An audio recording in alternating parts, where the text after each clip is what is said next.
Fisiculturista, famoso pelos músculos, rotina intensa, espírito cuidadoso e muito querido. Ele foi esfaqueado repetidas vezes. Ao que parece, o ataque começou enquanto ele dormia. Apesar de tentar se arrastar e fugir do ataque, ele foi encontrado morto. Segundo a polícia, a própria esposa dele segurava a faca. E à medida que novos detalhes surgem sobre possíveis motivações e o que ela supostamente estava fazendo antes, tentamos entender toda essa situação com o psiquiatra forense Dr. Daniel Buber. Bem-vindo ao Sidebar, apresentado pela Law & Crime. Eu sou Jesse Weber. Walter de Vargas Aito, de 41 anos, era um fisiculturista, campeão da cidade de Chapecó, no Brasil. Segundo Universal Online e New York Post, ele competiu mundialmente no fisiculturismo por seu país. Ele foi 5 vezes campeão estadual. Chegou até mesmo a ser vice-campeão da World Fitness Federation. Ele trabalhava como personal trainer. Ele compartilhava suas rotinas de treino online e presencialmente. Mas tudo desmoronou no início de setembro. Porque foi quando a polícia brasileira disse que Walter foi esfaqueado quase 2 dezenas de vezes e o ataque começou enquanto ele estava dormindo na cama. Em coletiva, a polícia revelou novos detalhes sobre o suspeito. Essa suspeita é a esposa de Walter, Andréa Carvajal Aita. Você não vai acreditar no que ela é acusada antes da morte de Walter. Ao que parece, eles se casaram em 2021. Segundo o Universal Online, eles tinham um relacionamento difícil e tumultuado.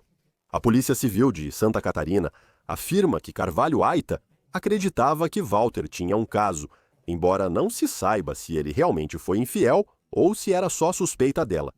No entanto, uma amiga de Walter, identificada como Camille, disse ao portal ND+, que ficou surpresa quando saiu a notícia da morte de Walter, não só pelo crime hediondo, mas porque ele aparentemente dizia que estava solteiro. Segundo a polícia, em 7 de setembro, Walter dormia no apartamento com a esposa quando ela supostamente começou a esfaqueá-lo repetidas vezes com uma faca grande, conforme o New York Post e o Globo. Na coletiva, a polícia disse que vizinhos ouviram gritos de socorro e alguém relatou ter escutado: "Meu Deus, por que você está fazendo isso?" Isso, segundo reportagem do ND+, agora, o Universal Online relata que pelo menos uma vizinha afirmou ter visto Walter cambaleando para fora de seu apartamento no corredor, aparentemente nu e ensanguentado, e viu isso através do olho mágico de sua porta. Segundo o New York Post e o ND+, investigadores afirmam que Walter foi esfaqueado 21 vezes com ferimentos no rosto, cabeça, pescoço, braços, pernas, peito e abdômen. Ao sair da cama para tentar fugir, o New York Post afirmou que a polícia acredita que sua esposa o seguiu e continuou a agredi-lo, deixando um grande rastro de sangue até o corredor. Walter foi achado morto, numa escada próxima à entrada do prédio, segundo diversos veículos de notícias brasileiros. Agora, quanto à sua esposa, Caravaggio Aita, ela foi levada para um hospital por causa dos próprios ferimentos, alguns cortes nos dedos, na cabeça e no braço esquerdo. Segundo o Tribunal de Justiça de Santa Catarina, ela foi presa ao receber alta, em uma situação brutal. Então, eu quero entender melhor essa situação e quero dar as boas-vindas de volta ao programa ao psiquiatra forense Dr. Daniel Buber. Dr. Buber, muito obrigado por participar. Agradeço de verdade. Vamos entrar em alguns detalhes do que ela está sendo acusada de fazer. Mas, se ela realmente fez isso, ou falando de forma geral, a natureza brutal desse ataque, o que isso te diz psicologicamente sobre o que pode estar acontecendo aqui? É uma história familiar, Jesse. Lembramos de casos como Orenthal James Simpson e Jodi Arias. Temos um ciclo familiar, certo? De suspeita e insegurança que leva a essa vigilância e controle obsessivos. Por fim, ameaças e intimidação. Se te ver com alguém, se me trair, escalada, planejamento, conseguir uma arma, preocupação e, então, violência letal. Então essa é uma história infelizmente muito comum na sociedade que vemos como ciúme patológico. Você levantou um ponto interessante. Ele foi realmente infiel? Na verdade, isso não é essencial para o diagnóstico. Normalmente, o diagnóstico está associado a um transtorno delirante, mas sempre que o foco é irracional, excessivo, desproporcional, extremo, ele deixa de ser ciúme, que é uma reação apropriada se você acredita que seu parceiro está cometendo infidelidade. Isso se torna patológico, irracional, excessivo e gera comportamentos extremos, como neste caso. Isso é interessante se você fala do que ela acredita. Então, supondo que ela tenha feito isso, se você tivesse a oportunidade de entrevistá-la, que tipo de perguntas você faria? O que você gostaria de saber dela? Eu gostaria de saber, primeiro, se ela tem histórico de doença mental. Eu gostaria de saber se ela está usando substâncias. Eu gostaria de saber qual é a evidência dela para dizer que ele foi infiel. Eu gostaria de desafiá-la. Eu gostaria de ver se há uma explicação alternativa que ela estaria disposta a considerar. Essas são algumas das coisas sobre as quais eu conversaria com ela.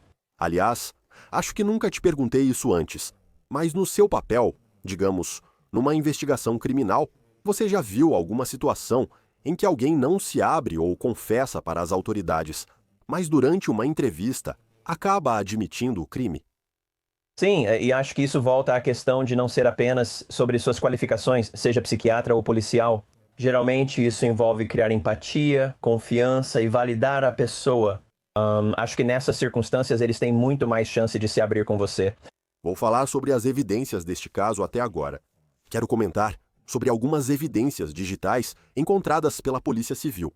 De acordo com o Universal Online, os investigadores aparentemente encontraram mensagens entre o casal em que essa esposa ameaçava matar o marido, inclusive usando emojis de faca em alguns dos textos.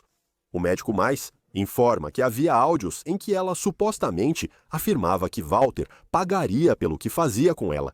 Ela também teria supostamente enviado fotos de Walter, dele dormindo, então reforçando que ele estava sendo constantemente vigiado.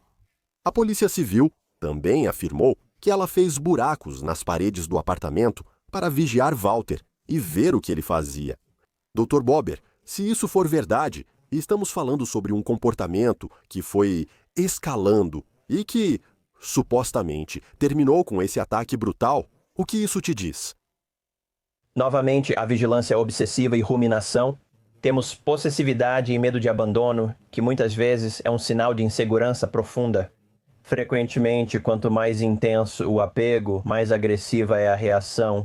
Então, nesse tipo de relacionamento, e provavelmente já ouvimos falar deles até mesmo por meio de amigos nossos que são muito intensos, eles costumam ser muito instáveis. E esses são os que têm a infeliz tendência de resultar em violência. Então temos esse ciclo de controle por ameaça, onde tudo começa com ansiedade, essas fantasias de traição, e depois finalmente passa da ansiedade e insegurança para ameaças de punição. E há sinais de alerta pré-homicidas, como a carta dizendo: se algo me acontecer, essa é a pessoa responsável.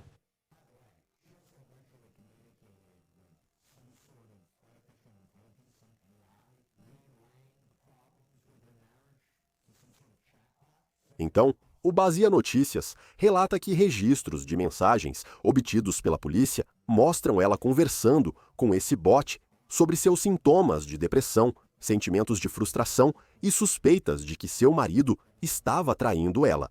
Sabe, Dr. Bober, nós já conversamos antes aqui no Sidebar sobre inteligência artificial e como as pessoas se sentem à vontade para fazer perguntas a esse chatbot e compartilhar informações pessoais quase como se fosse um amigo. Você fica surpreso ao ouvir isso? Eu não fico nos dias de hoje, e isso me preocupa muito. Eu sempre digo para as pessoas: inteligência artificial não é seu amigo. Inteligência artificial não é seu terapeuta. Inteligência artificial não age com intenção, pois é apenas um modelo de previsão de linguagem. Ela foi criada para reforçar, engajar socialmente e manter a conversa. Se você confia em inteligência artificial para conselhos, está cometendo um grande erro. Isso pode ser uma evidência incriminadora, certo? Acho que isso está aparecendo cada vez mais, que o que você coloca ali é semelhante às buscas no Google que podem ser usadas em um caso criminal e realmente prejudicar alguém. Agora, apesar dos ferimentos extensos de Walter, a Polícia Civil disse que essa mulher admitiu tê-lo esfaqueado. Ela diz que foram só 3 vezes, segundo o New York Post, e afirma ter agido em legítima defesa. Ela diz que ele estava com a faca, mas conseguiu tirá-la. As autoridades não acreditaram nessa versão. E deixe-me te perguntar sobre isso, Dr. Bober. Casos de legítima defesa, casos de violência doméstica, não seria a primeira vez que vemos esse tipo de situação. O que você procuraria para saber se esse era ou não um caso legítimo de legítima defesa? Bem, olha, eu também não acredito nisso. Você tem que olhar para as evidências físicas. Tem que considerar o fato de que parece ter havido uma escalada até tudo isso, um crescendo, por assim dizer. Isso não prova de forma definitiva, mas nos Estados Unidos exige-se prova além de qualquer dúvida razoável. Uma equipe de defesa provavelmente apresentaria uma teoria alternativa, mas pelo comportamento obsessivo de fazer buracos na parede, observá-lo e mandar mensagens com emojis de faca, seria muito difícil superar isso. Quero falar sobre aquela carta que você mencionou antes, porque parece que Walter estava ciente de que sua esposa poderia lhe causar um grande mal.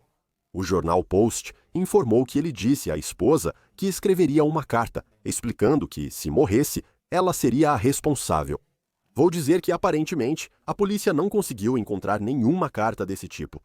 Se isso for verdade, e você fala de alguém ciente do que pode acontecer, o que isso te diz? E B, não estou culpando ninguém, não estou culpando ninguém. Mas é difícil terminar um relacionamento assim, ainda mais sendo casado. Quero dizer, o que isso te diz? Era um relacionamento intenso e instável. Quais eram os motivos que a impulsionavam? Ela tinha alguma doença mental legítima, como psicose? Ela era alguém que tinha traços paranoides, onde era desconfiada e hostil. Ela já demonstrava esse comportamento em outros relacionamentos? Quero investigar isso conversando com quem a conhecia antes, ou seja, traços borderline. De novo, instabilidade emocional, medo de abandono e pensamento preto no branco. Agir de forma impulsiva, indo da idealização à desvalorização. Esses são traços que chamamos de borderline, geralmente resultando em relacionamentos intensos, instáveis e lábeis. Existe alguma maneira de argumentar com alguém assim? Novamente, assumindo que tudo isso é verdade, se você está em uma situação em que a pessoa do outro lado é essa mulher, como você argumenta com alguém assim? Quero dizer, acho que é alguém que precisa de ajuda profissional, mas existem tipos de terapia. Por exemplo, se for transtorno de personalidade borderline, existe a terapia comportamental dialética, ou terapia comportamental dialética que pode ajudar alguém assim, obviamente medicação, mas provavelmente é algo que ela já trouxe para o relacionamento e o parceiro dela talvez não soubesse como lidar com isso. Ela poderia ter buscado ajuda profissional, mas isso não ocorreu. Agora vou dizer, em uma reviravolta chocante, ok, aparentemente, essa não é a primeira vez que essa mulher, Andréia Carvalho Aita, foi acusada de um crime muito grave. Reportagens locais afirmam que ela foi condenada por tentativa de roubo violento e sentenciada a 18 anos de prisão. Aparentemente, ela recorreu dessa condenação. Ela foi mantida em 2023. No entanto, a pena de prisão foi reduzida para 15 anos. Porém, após o fim da apelação, as autoridades não a encontraram. Ela tinha um mandado de prisão em aberto quando foi detida pelo assassinato de Walter. Segundo a NDMAS, se condenada, ela pode pegar de 12 a 30 anos de prisão. Parece que isso se soma aos 15 anos que ela já deveria cumprir por roubo. Isso adiciona uma outra camada a essa situação, Dr. Buber, não é mesmo? Sim, agora falamos de alguém que escapou pelas brechas da lei. Como você disse, isso adiciona outro elemento à situação. É alguém com traços antissociais que viola direitos, manipula pessoas, age sem remorso, sendo frio, astuto e metódico. Isso realmente traz um novo elemento à situação. Agora, a mãe de Walter falou com a NDMAS dizendo que essa mulher, Carvalho Aita, disse que precisava se casar com o filho dela. Ela precisava casar com Walter e o ameaçou de morte. Ela lembrava do filho como um homem carinhoso, dizendo, abre aspas, montamos uma academia em casa para que ele pudesse trabalhar e se dedicar à musculação. Era um garoto simples e de bom coração. Doutor, nunca deixamos de pensar na família e nos amigos que ficam depois de um suposto assassinato, não é? Como é para essa família e mãe lidar com a perda e a jornada deles? Acho que não é só a perda, mas uma perda de forma horrível, com a qual eles terão que conviver para sempre. E eu já disse antes, sabe, o luto é um processo, a perda é um processo. Não é algo que você esquece, é algo com o qual você aprende a conviver, e isso se torna um novo normal para a família. E espero que haja outras coisas na vida deles onde possam encontrar alegria, porque isso é obviamente horrível. Esse processo legal que se desenrola só complica ainda mais para eles, só piora as coisas. Isso intensifica esses sentimentos. Você sempre ouve isso das famílias das vítimas antes de um julgamento, que pode demorar anos. Elas só encontram paz com justiça e tudo resolvido, tendo dificuldade para seguir com suas vidas. Como disse antes, nunca volta a ser como era, mas fica mais fácil quando esse processo termina.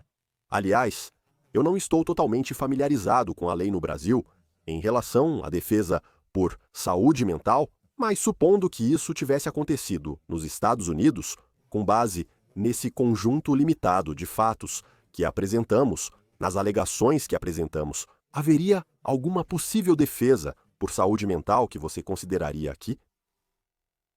Sabe, eu acho que um advogado de defesa poderia recorrer a um especialista como eu e tentar argumentar que ela teve algum tipo de reação emocional extrema, mas o problema para eles vai ser todo o contexto que levou a isso. Mensagens, ameaças e vigilância fazem tudo parecer muito bem planejado e premeditado. Eles poderiam alegar que ela sofria de psicose, estava delirando e tinha crenças falsas. Mas vai ser uma batalha muito difícil para uma estratégia de defesa baseada em insanidade. Eu concordo. Dr. Daniel Buber, muito obrigado por dedicar seu tempo. Obrigado, Jesse. E isso é tudo que temos para vocês agora aqui no Sidebar, pessoal. Muito obrigado por nos acompanhar. Inscreva-se no YouTube, Apple Podcast, Spotify ou onde ouvir podcasts. Siga-me no Shio ou Instagram. Eu sou Jesse Weber. Eu te vejo na próxima vez.